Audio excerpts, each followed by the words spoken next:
Welcome to Common Grounds Conversation, a place where we'll explore the art and science of navigating conflicts with grace and intention. I'm Dr. JoNeil Conley, a seasoned registered nurse turned leadership consultant and transformational coach. Alongside of me is Dr. Bonnie Nussbaum, a clinical psychologist turned holistic coach. Together we bring, okay, drum roll please, 80 years of combined experience to help you master the power and effective communication, especially in those tough moments when emotions are running high. In this series, we're going to dive into practical tools and strategies to help you handle challenging conversations with calmness, Mhm. clarity, and confidence. Whether you're navigating conflicts with friends, family, colleagues, or even strangers on the bus, we're here to guide you in creating meaningful dialogue that strengthens rather than strains relationships. You can look forward to is proven conversation strategies and communication to help de escalate the conflict, tools for active listening and speaking with empathy, techniques to address disagreements without triggering defensiveness, real life examples and actionable tips for handling conflict effectively, insights on fostering open, honest, and respectful conversations in both personal and professional settings, especially around the election. And join us to uncover how healthy conflict can not only preserve relationships, but also deepen understanding and connections. Let's find common ground together.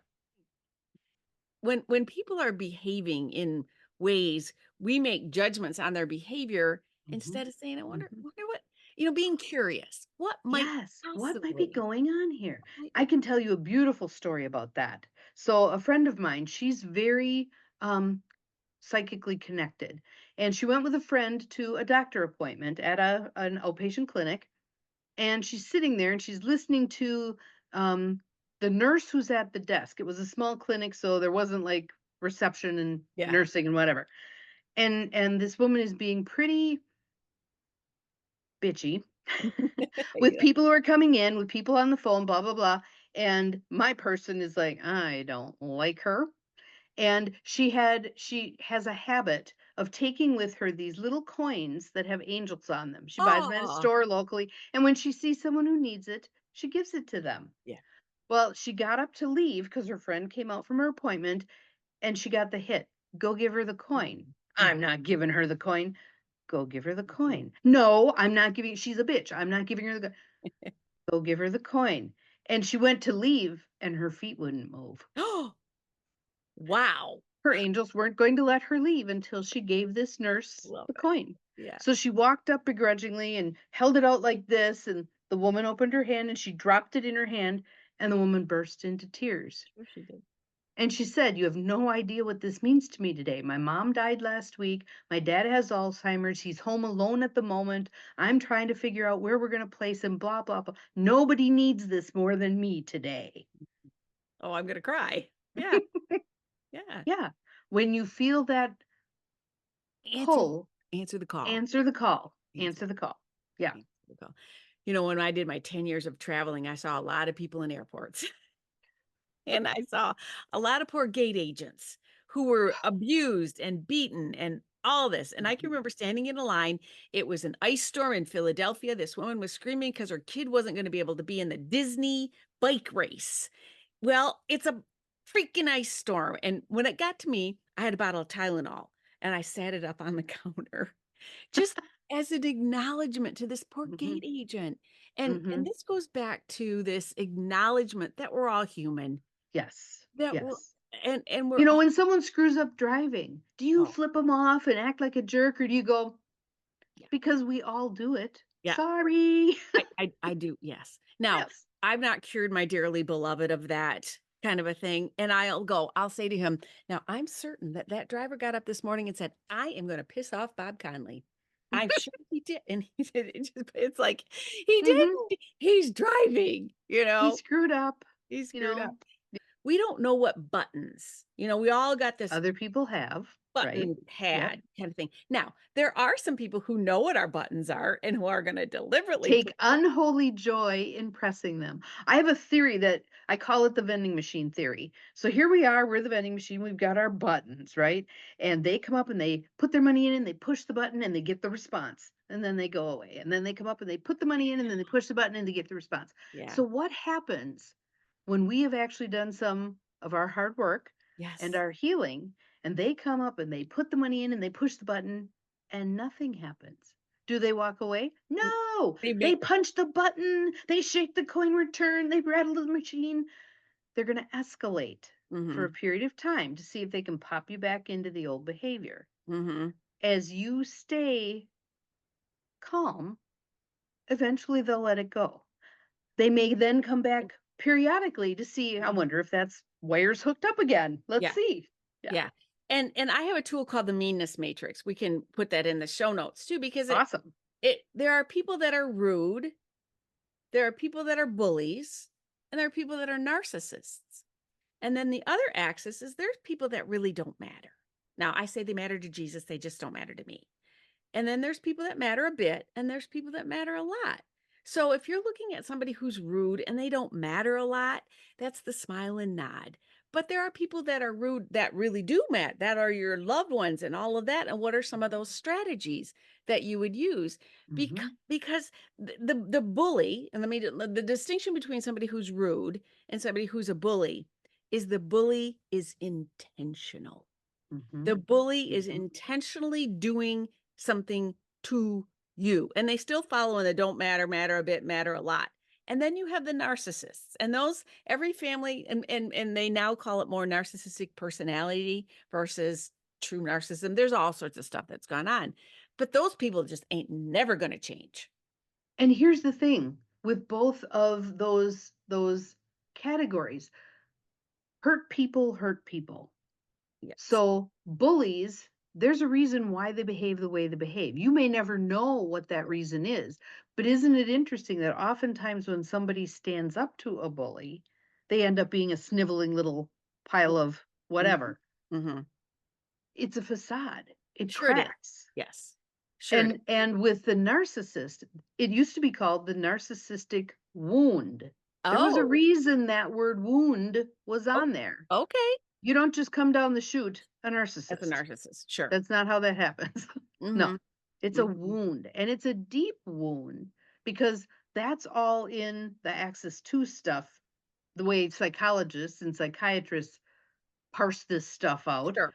Sure. um, which is limited also, but it's in the category of these these issues stem from stuff from childhood. It's deep, deep wounds. It's not like you're going to put a band-aid on a narcissist and it's No. going to be lovely. No, no. Yeah, And I go back to what we have to separate is their behavior from my response to their behavior. And right. having that they're behaving badly to me. I must be bad. I must have done. Right. Taking it personally, taking it personally. And women in particular have so been trained to take it personally. Mhm. This must be about me. I must have done something wrong. Right. And that's what gets you in my theory, you put up that force field. You put up that force field, I'm a Star Trek kid. You put up the force field. And and know that you have to consciously do that. It goes back to that Mhm. amygdala, it's hijacked and all that. So I'm going to consciously now, my theory also is once they get under that force field, then they're wreaking havoc with you. They're stirring you up. They're doing all Yep. that stuff. And that you can re-engage your force field anytime you choose. Bingo. So to that piece of someone eroding your Ah, self-confidence, yes. one of the things that I think can be really powerful, I remember there being a client who was saying, well, my older brother says that, I'm never going to amount to anything and my business is going to fail. She was doing very well in her business. Mm-hmm. Blah, blah, blah, my employees are going to be stealing from me, yada, yada. I said, wait a minute. Is this the brother who's living on your mom's couch?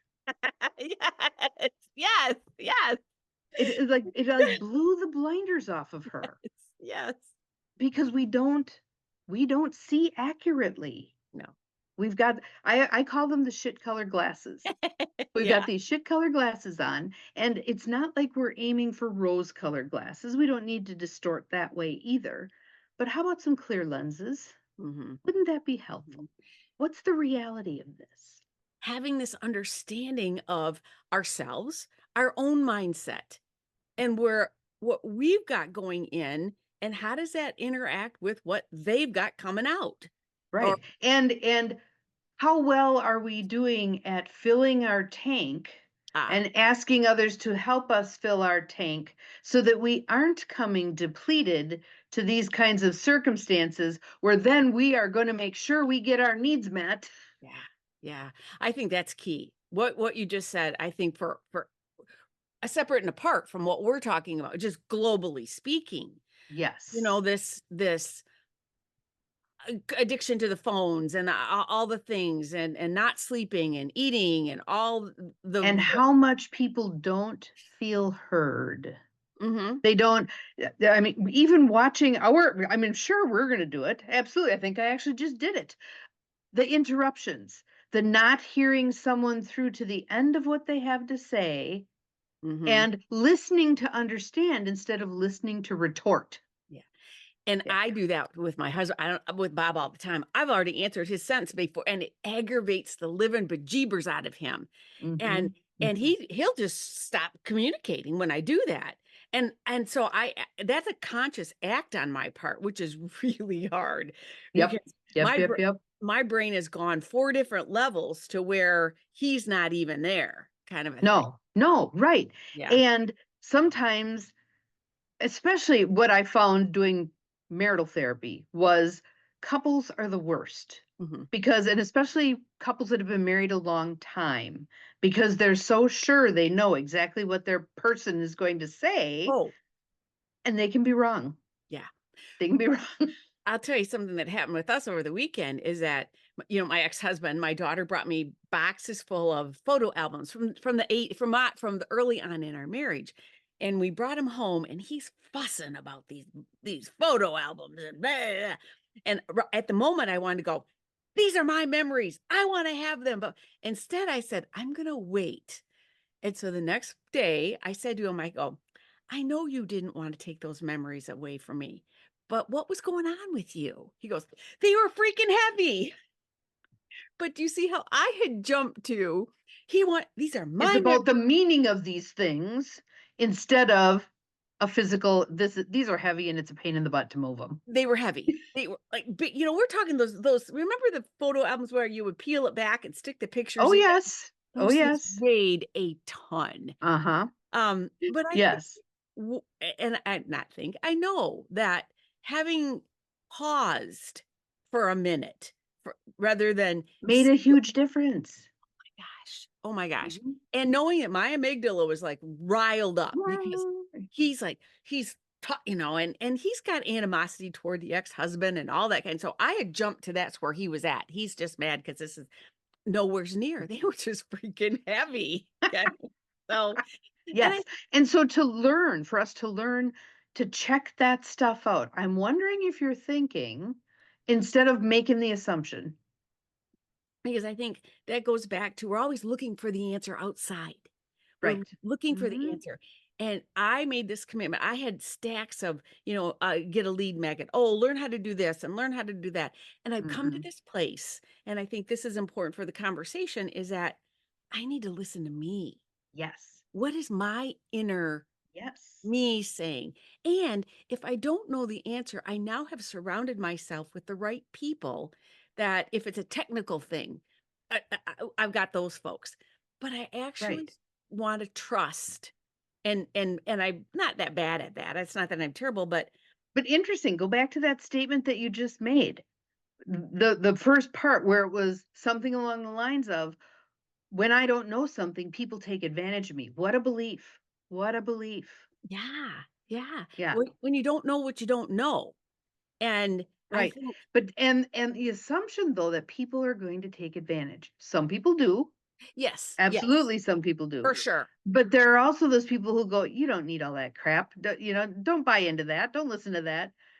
I love, for instance, I love a mechanic who will say to Oh, me, yes. "You didn't take this to the dealership, did you?" Yeah, yeah, "Well, yeah, I did, and that's why I'm here because I'll tell you my dealership story."